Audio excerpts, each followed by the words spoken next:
पंचमी, चाहे वो शुक्ल पक्ष की हो चाहे वो कृष्ण पक्ष की।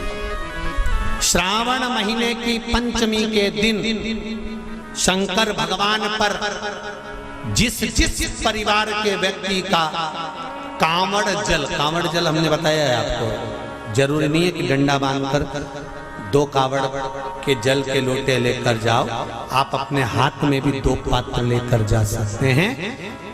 पंचमी तिथि के दिन हाथ में 2 लोटे जल के, 2 कलश जल के जब हम शंकर भगवान को चढ़ाते हैं तो ऊपर जो कमंडल होता है शिव जी के ऊपर जलधारी होती है, जिसमें जया, विषहरा, शामली, बारी, दौतली और देव, शंकर भगवान की 5 बेटियां जिसमें विराजमान होती हैं। जब हम जल समर्पित करते हैं, हमारे पीढ़ी में, परिवार में अगर कोई अधोगति में मर गया होता है, कुंवारी अवस्था में चले गया होता है, गर्भ में मर गया होता है, गर्भ के बाहर निकल कर भी अगर कुंवारी अवस्था में चले गया होता है, तो श्रावण महीने की दोनों पंचमी पर परिवार का अगर कोई एक व्यक्ति भी जल चढ़ा देता है शंकर भगवान पर, तो सर्प की योनि में नहीं पड़ता, जीव मुक्त हो जाता, प्रेत योनि में सर्प की योनि से मुक्त हो जाता।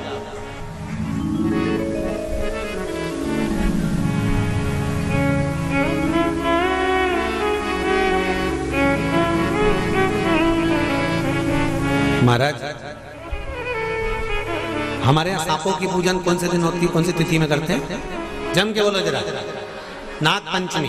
नाग पंचमी का मतलब क्या है? सांपों की पूजन करो। नाग पंचमी का मतलब होता है शंकर जी के मंदिर में जाकर 1 लोटा जल समर्पित कर दो। उसका कारण क्या है कि हमारे परिवार में, हमारे कुटुंब में कोई 7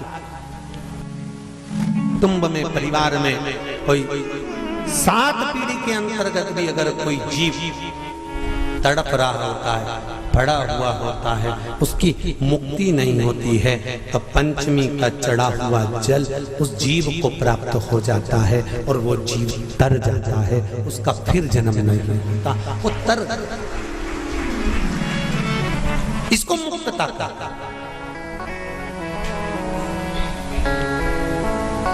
इसको मोक्ष का कहता है।